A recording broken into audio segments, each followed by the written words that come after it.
इस वीडियो में हम डिस्कस करेंगे मोनोकॉट और डाइकॉट पौधे क्या होते हैं, इनमें डिफरेंस क्या क्या होते हैं और इनमें कौन कौन से पौधे सम्मिलित हैं। पिछली वीडियो में हमने पढ़ा था एंजियोस्पर्म के इम्पॉर्टेंट कैरेक्टर्स के बारे में। एंजियोस्पर्म यानी कि जो आवृत्तिबीजी पौधे हैं, ऐसे पौधे होते हैं जिनमें क्या होता है कि फ्लावर पाए जाते हैं और ओवरी और ओव्यूल भी दोनों प्रेजेंट रहते हैं। तो ओवरी क्या होती है कि फल में, और ओव्यूल जो होता है वो सीड में बदल जाता है, बीज में बदल जाता है। तो एंजियोस्पर्म पौधों को इम्ब्रियो में उपस्थित जो कॉटिलीडन है यानी बीज पत्र की संख्या के आधार पर दो सब डिवीजन में बांटा गया है। कौन कौन से? मोनोकॉट और डाइकॉट। तो देखते हैं कि मोनोकॉट और डाइकॉट में कौन कौन से डिफरेंस हैं। मोनोकॉट में रूट्स को देखें अगर, तो जो इनकी जड़ें होती हैं मोनोकॉट की, वो कैसी जड़ें होती हैं, कैसी रूट्स होती हैं? वो फाइब्रस रूट्स होती हैं, यानी कि इन्हीं को कहते हैं रेशेदार जड़ें।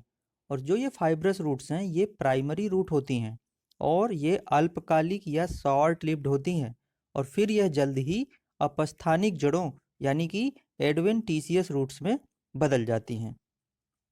और डाइकॉट में जो रूट्स होती हैं वो किस प्रकार की रूट्स होती हैं? वो टैप रूट्स होती हैं। जैसे कि हम इस चित्र में देख रहे हैं, ये किस प्रकार की जड़ है? ये टैप रूट्स है, इन्हीं को कहते हैं मूसला जड़ें। तो डाइकॉट में टैप रूट्स पाई जाती हैं। मोनोकॉट रूट के इंटरनल स्ट्रक्चर को देखें तो नंबर ऑफ वेस्कुलर बंडल है, जो वेस्कुलर बंडल की जो संख्या है वो इनमें कितनी होती है? 6 या फिर 8 से लेकर के 20 तक होती है। और रूट में जो पिथ होगा वो हमेशा पाया जाता है। कैम्बियम का अभाव होता है, अतः सेकेंडरी ग्रोथ नहीं पाई जाती है। डाइकॉट रूट के इंटरनल स्ट्रक्चर को देखें तो इसमें जो नंबर ऑफ वेस्कुलर बंडल हैं वो कितने होते हैं? वो 2 से 6 तक होते हैं। और इनमें जो रूट में पिथ होगी वो बहुत ही कम विकसित होगी या फिर absent होगी। और कैम्बियम प्रेजेंट होता है, अतः सेकेंडरी ग्रोथ यानी कि जो द्वितीयक वृद्धि है वो पाई जाती है।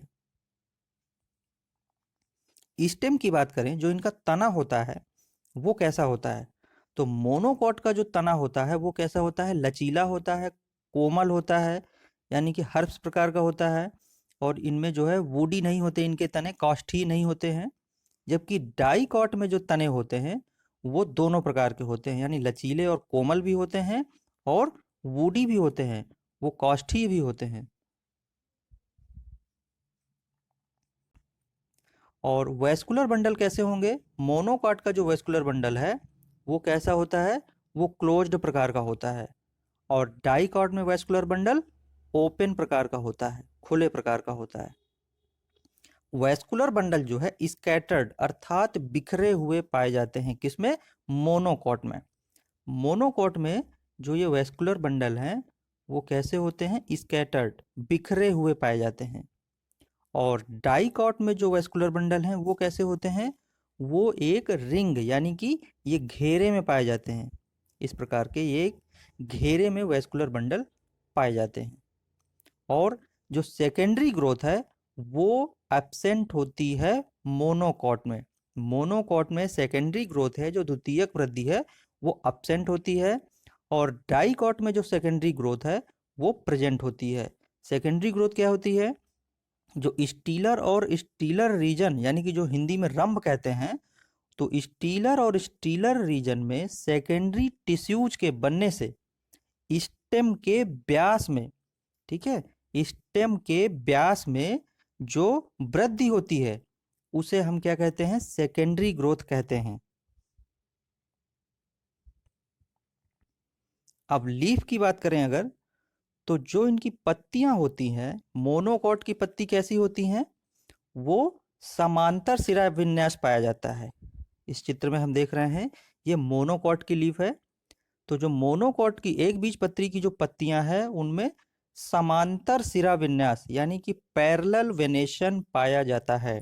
सिराएं जो होती हैं, वेन्स जो होती हैं, वो पत्ती के समांतर होती हैं। और डाइकॉट की जो पत्ती होगी, द्विबीज पत्री की जो पत्तियां होंगी, उनमें जालिकावत सिरा विन्यास पाया जाता है। जालिकावत सिरा विन्यास, ये पूरा जाल जैसा बिछा रहता है, पूरी पत्ती जो है ये जालिकावत सिरा विन्यास पाया जाता है, यानी कि रेटिकुलेट वेनेशन पाया जाता है। फ्लावर में कौन कौन से डिफरेंस होते हैं? मोनोकॉट के जो फ्लावर होते हैं उनमें जो पेटल्स है, यानी कि जो पंखुड़ियां होती हैं, ये जो सफेद पार्ट दिख रहा है इसको क्या बोलेंगे? पेटल्स, या हिंदी में बोलेंगे पंखुड़ियां। तो पेटल्स की संख्या कैसी होगी? 3 या 3 के मल्टीपल में होंगी। ठीक है, या तो 3 होंगी या 3 के मल्टीपल में, 3, 6 या 9, इस प्रकार से होंगी। और डाइकॉट में जो पेटल्स की संख्या होगी, पंखुड़ियों की संख्या, वो कैसी होगी? वो 4 या 5 या फिर 4 या 5 के मल्टीपल में होगी। या तो 4 होगी या 8 होगी या 12 होगी। अगर 5 के मल्टीपल में है तो 5 होगी या 10 होगी या फिर 15 होगी। ठीक है, तो यहाँ पर जैसे कि ये देख रहे हैं चित्र में, तो ये जो डाइकॉट का जो फ्लावर है इसमें पेटल्स की संख्या कितनी है? 1, 2, 3 और ये 4। तो यहाँ पर ये 4 है पेटल्स की संख्या। तो 4 या 5 या फिर 4 या 5 के मल्टीपल में होगी डाइकॉट में। नंबर ऑफ सीड, जो बीज है, वो मोनोकॉट में जो बीज है उसमें एम्ब्रियो केवल एक कॉटिलीडन यानी एक बीज पत्र वाला होता है। ठीक है, मोनो माने एक, तो इसलिए जब एक बीज पत्र वाला होता है तो इसलिए इनको क्या कहते हैं? मोनोकॉटिलीडन, अर्थात ये एक बीज पत्री पौधे होते हैं। और जो इनके सीड होते हैं वो कैसे होते हैं? एंडोस्पर्मिक होते हैं। डाइकॉट का जो सीड होगा वो 2 बराबर भागों में बट जाता है।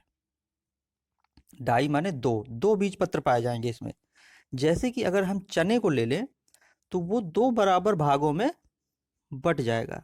चना का जो बीज है वो 2 बराबर भागों में बांटें तो 2 बराबर भागों में बट जाएगा, तो उससे क्या होगा? 2 दालें निकलती हैं। चने की दाल जैसे कहते हैं ना, तो 2 दालें निकलती हैं। यही 2 दालें ही द्विबीजपत्र यानी कि डाइकाट होते हैं।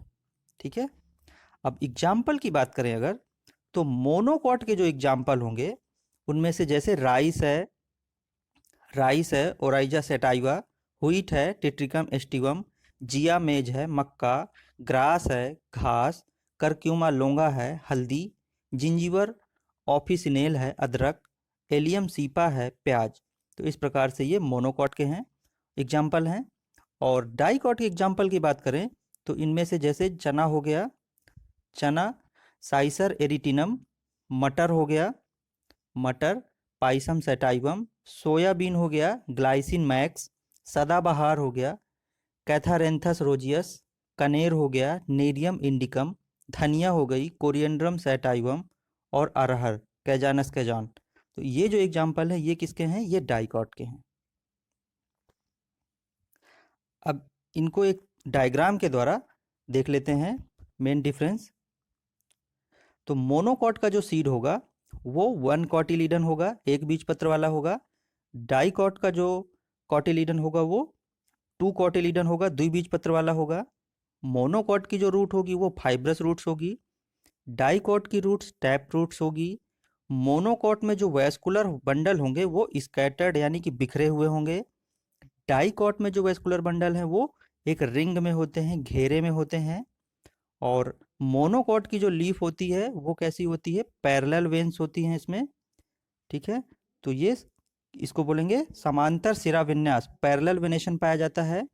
और जो डाइकॉट की जो लीफ होगी, जो पत्ती होगी, वो कैसी होगी? जालिकावत सिरा विन्यास यानी कि रेटिकुलेट वेनेशन पाया जाता है। और मोनोकॉट में फ्लावर में पेटल्स की संख्या कितनी होगी? 3 या मल्टीपल ऑफ 3 होगी या फिर 3 के गुणांक में होगी, 3 के गुणज में होगी। और डाइकॉट में जो पेटल्स की संख्या है वो कितनी होगी? 4, 5 या फिर 4 या 5 के मल्टीपल में होगी। तो नेक्स्ट वीडियो क्लास में हम पढ़ेंगे पार्ट्स ऑफ फ्लावर के बारे में डिस्कस करेंगे। तो अभी तक अगर आपने चैनल को सब्सक्राइब नहीं किया है तो चैनल को सब्सक्राइब कर लीजिए और बेल आइकन प्रेस कर लीजिए, जिससे आपको समय से वीडियो का नोटिफिकेशन प्राप्त होता रहे।